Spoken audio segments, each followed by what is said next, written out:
pickings right there.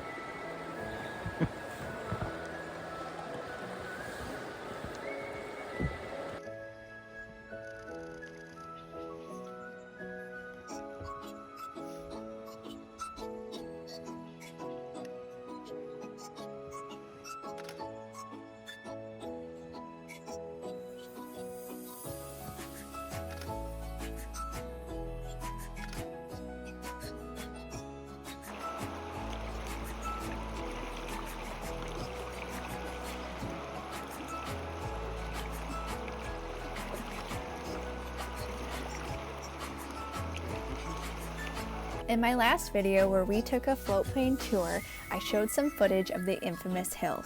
In the 1950s, the townspeople of Anaheim Lake and Bella Coola wanted to connect the two towns. A government engineer said a road could not be built to the very large mountain that stood in the way. The townspeople took it upon themselves to build the road using one bulldozer at one end and another at the other end, and completed it in 1 year and 2 weeks' time. When looking to come to this area, I did a lot of research on the hill. The road is a dirt and gravel road that drops 4,000 feet for 27 miles. It is full of steep grades, including an 18% grade section called Heckman Pass. There are many switchbacks, S-curves, narrow sections, and no guardrails cliffside. This part of the country is extremely remote.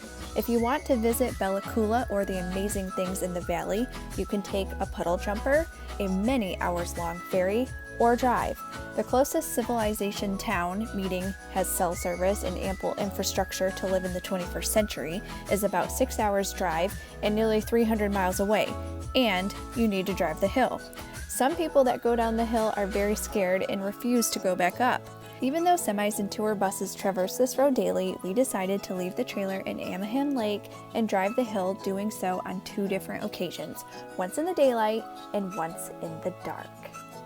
I was a little nervous as I approached the hill. Nicole had fed me a lot of information about how dangerous it was and blah blah blah blah blah. But once I started driving, I thought it was fine. It's a little intimidating. I mean, there are large cliffs, there's no guardrails, and it's all gravel. So it can be dangerous, obviously, but I just took my time and went slow.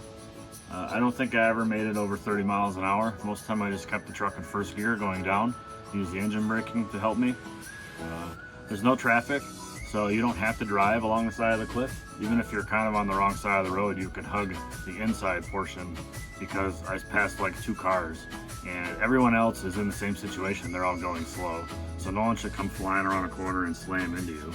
Because of the lack of traffic, it's really not terrible. If it was bumper to bumper traffic, it would be insane, and there's no way I would want to go if it was busy, and it would take you forever. It still takes forever.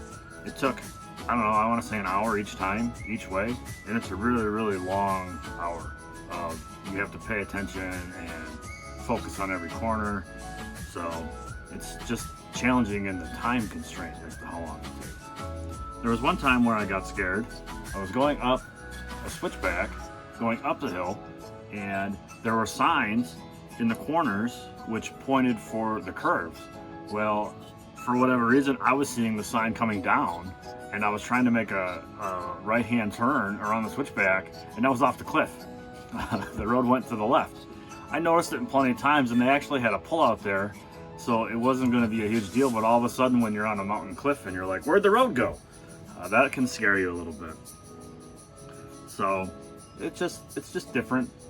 I don't really have any experience of driving stuff like that. Mex 1 was kind of similar, but Mex 1's all paved, so it's a little different, and Mex 1 has more traffic. So this being gravel and limited traffic, there's not really anything comparable to it. As far as taking the trailer down, now that I've done it a couple times, that would be fine. You would just want to go slow, so I don't think that would be an issue. I certainly wouldn't ever want to attempt it when there's any snow on the path. I think that would be crazy. Rain was bad enough with a little bit of slipperiness. There's no way would I want any snow on there, especially coming down. Going up, I might be a little bit more willing. So if you ever find yourself driving the hill from Anaheim Lake to Bella Coola, just go slow, take your time, remain calm, and just focus on the road in front of you. Stay away from the edge. If another car comes and you're uncomfortable, just stop. They'll figure out what to do, and if they're a tourist like you, they might stop too, and it'll be fine. You just go real slow, pay attention, and get there in one piece. Don't try and rush ever. It's a recipe for disaster. and go enjoy what the Bella Coola Valley has to offer. Well, we reached some gates, so I think we are down from the hill. Woo-hoo. And there's some pavement, even better. Way to go, Kyle. Nice job. Once you are in the valley, a favorite thing to do is the Belarco Bear Viewing Platform. This platform has designated hours and is operated by the volunteers from one of the First Nations. They take the interactions between human and bear very seriously. Before you approach the platform, they review rules with you. No food or beverage other than water is allowed outside the car, no flash photography, no sudden movements, and soft talking is required. Once you agree, they radio to the attendant at the platform they have guests approaching. The distance between the check-in area and platform is super close, but they do this because the bears can be anywhere at any time. About a half an hour before we arrived, there was actually a bear in the parking lot. The platform is surrounded by an electric fence, and only volunteers and park rangers can carry bear spray here. People go and bring their big cameras and chairs and wait for hours for bears to come. We did not see any bears when we were there, but it was neat to look down at the river and see all the salmon. The river is riddled with them.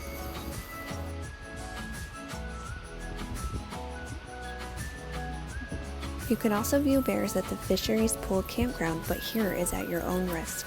While at the Fisheries Pool Campground, I saw a tour operator I had been trying to get in touch with. I confirmed our tour for the morning and agreed to meet there at 7:20 a.m.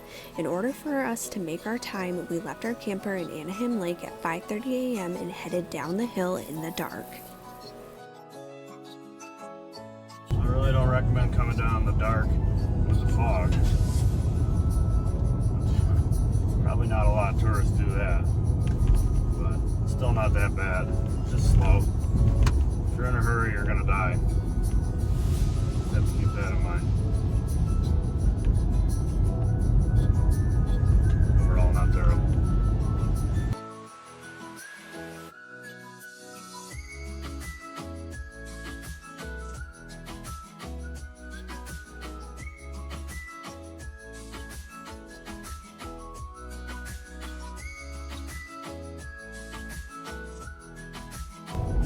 I can certainly feel my eyes are pretty strained. I got some pretty good tunnel vision going. Trying to strain to see the road. Now that it's getting daylight, it's kind of interesting.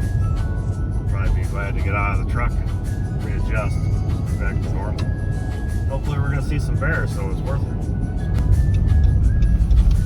We made it to the Fisheries Pool Campground. This is where the raft tours meet.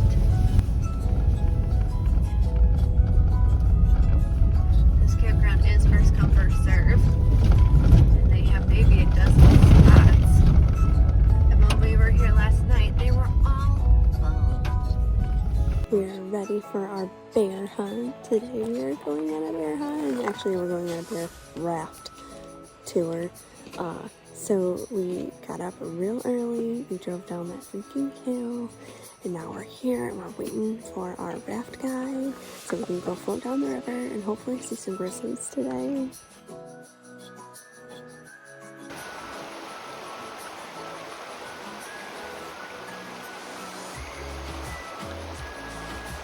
The tour was awesome. From the moment that we got onto the water, it was like instantaneous that we saw the first bear.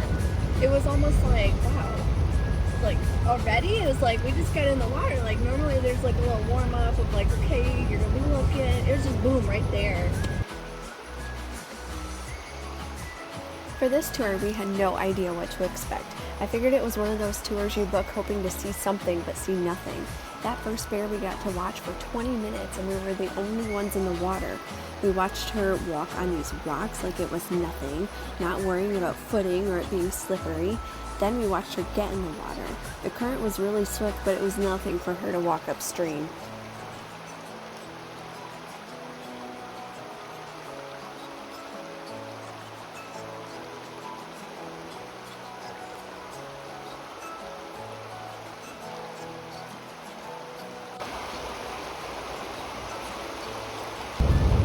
Been on a lot of pretty exciting tours. This one was topped off. A grizzly bear 10 feet away from me. Couldn't care less about us. Guy ride was very calming. I'd say if we were by ourselves, we probably would have freaked out. Yeah. She's just calmly talking to the bear, telling her it's okay, saying hi. It's alright. And she would have come right in the boat, I think, had we not been by a bunch of other tourists and government park rangers watching us from the wildlife viewing platform. Yes. She was very interested. She, like, there was no viciousness or anger at all. Like, and so Jeff was our tour operator. He's very big on coexisting and, you know, living together and finding the way. And so he's out on the river every day, and a lot of times twice a day. And so he knows these bears, he has names for them, he knows their behaviors. And likewise, the bears are familiar with him. And so they have, you know, assessed him, and they see that he's not a threat to them. And they get used to him. And so there's a little bit of kind of bond and friendship that is really interesting, you know, between a human and a grizzly bear. And so he was commenting about how if he would have let her, she would have come right up to the boat. Which now I think I kind of won. I would have liked that to happen, but maybe not. I don't know. I think the bear was actually a little bit disappointed that we left. Sad, yeah. Yeah. Very annoying. We didn't really pick it up at a time. He mentioned it later, but he talked about how she was like, "You never leave. Where are you going? Why are you leaving?" Because we had to. Because there was a lot of people around. Yeah. So if you watched our last video, I shared how my camera fell off the roof of the truck, but it was still working, and I was so glad because I had this tour in the morning. Well, before we left, I tested it all out and it was good. The second I got it out to use it on the bear, it no longer worked. We could not get it going at all. I was so disappointed. So every shot in here is from my iPhone. So keep that in mind as you watch these videos. The iPhones we have only have a 3x digital zoom. That's basically nothing. And that tells you just how close to these bears we actually were.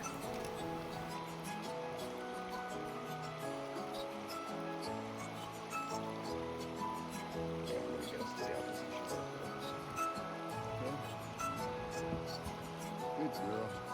Good girl. Good girl.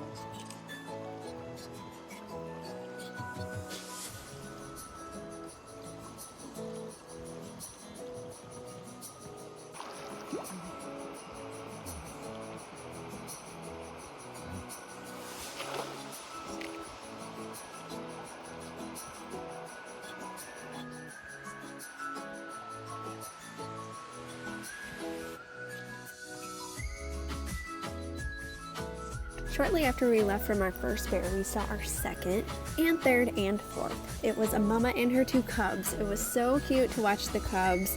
Mama was very well aware of us and kept her eye on us. While observing the bears, there are no conversations happening in the raft. If we do, we speak at a whisper. Even when stationed and waiting to see if a bear will come, we talk very quietly. Like the viewing platform, no flash photography or sudden movements, and definitely do not bring food with you. The noses on these bears will find it.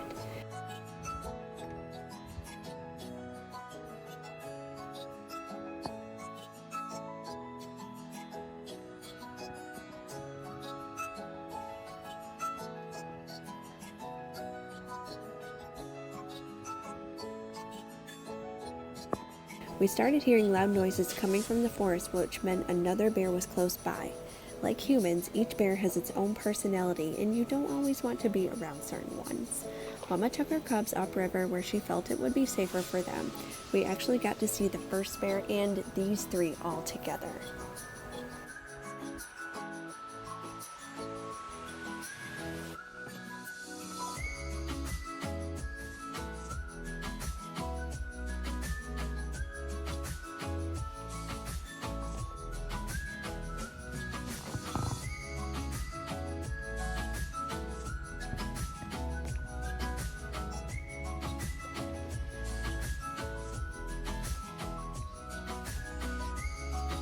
So we saw the very first bear. She was by herself, and then we saw a mom and 2 cubs, and they ended up walking upriver towards the viewing platform. It's kind of funny. So many people that were on the viewing platform could watch the bears as well.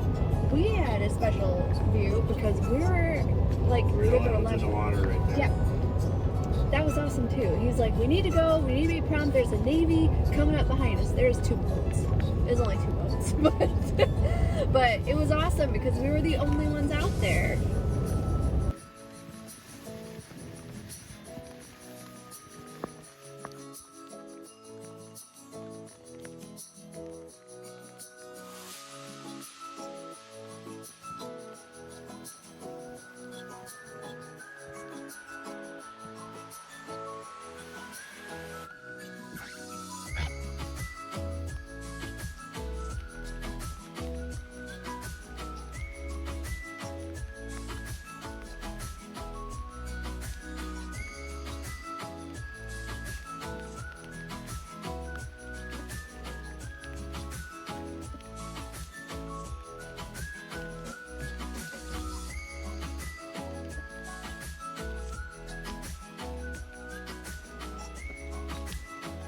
So I thought it was pretty cool because we got to see the bears like walk into the water, swim around a little, stand up, like they stick their head in the water and then they just come out with a fish like in their mouth. Like all of a sudden, like, here I'm going in and then now I have a fish. And then you'd see them carry it back up to shore and then just rip it apart. And sometimes they eat a lot of the fish and sometimes they only want, you know, the good part, whatever that might be. I always thought they grabbed them with their paws that way, but it was interesting to see them grab the fish. Wait for one to go by and grab it with their mouth.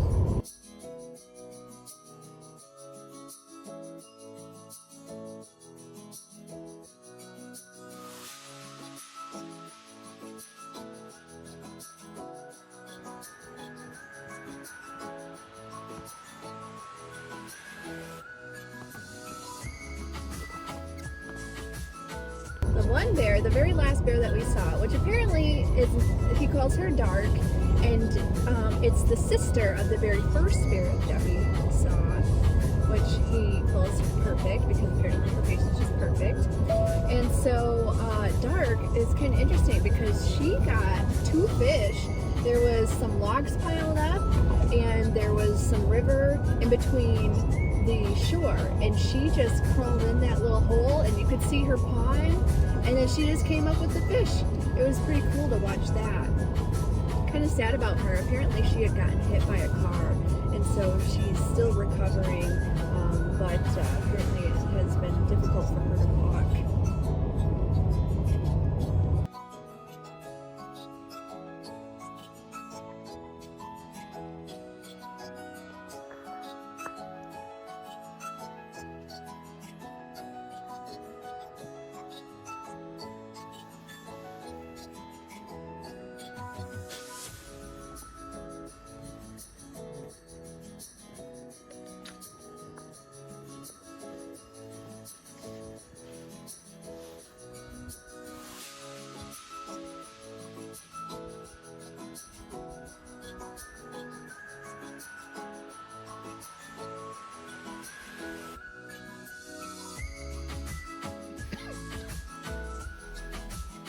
September and October is bear season here.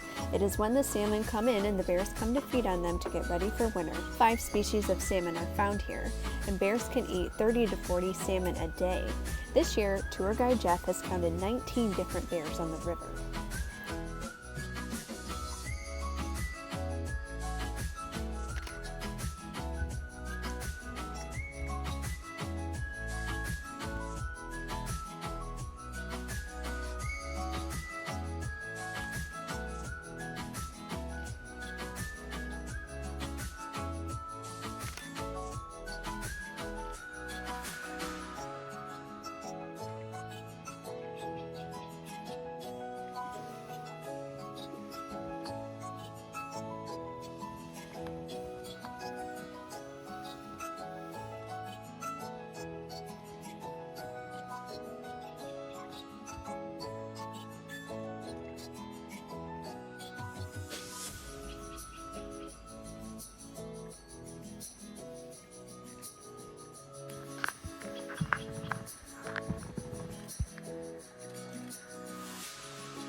and it took us an entire like 28 days to see all of that. Today, this morning, within a few hours, we saw 5 grizzlies. I mean, that's just phenomenal. I'm just so excited. I'm so glad that we came out here. This is exactly what I was hoping for and I wanted, and I can't believe we just found this place. And it's not overrun with tourists, and that is amazing, and I'm just so glad that we came here. There's such a nice change from Banff. There's so many people in Banff, it's ridiculous.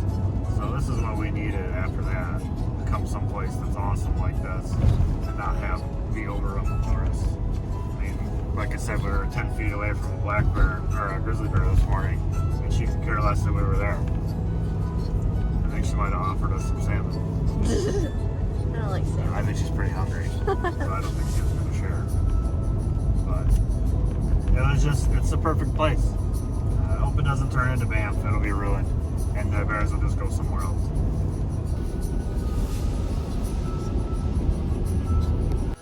Super beautiful here. We are in Bella Coola, and there was a seal floating out there. Of course, I cannot get a photo of it because my camera is full bar. But look at that. Beautiful colors, a nice little rainbow, and rain in the Great Bear Rainforest.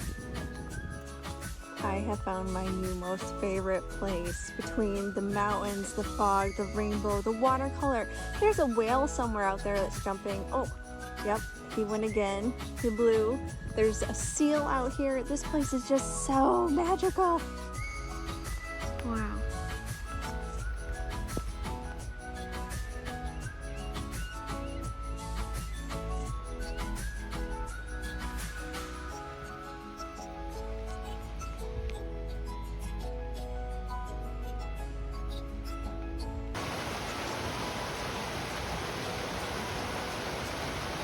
Driving around in the community of Bella Coola.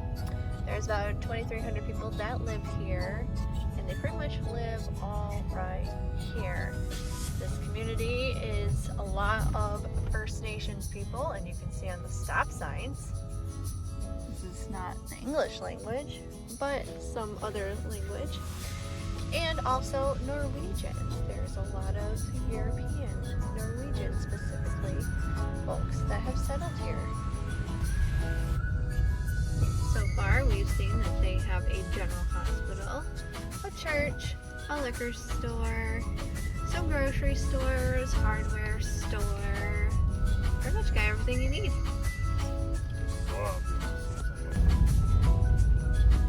Doggies in the road, lots of them.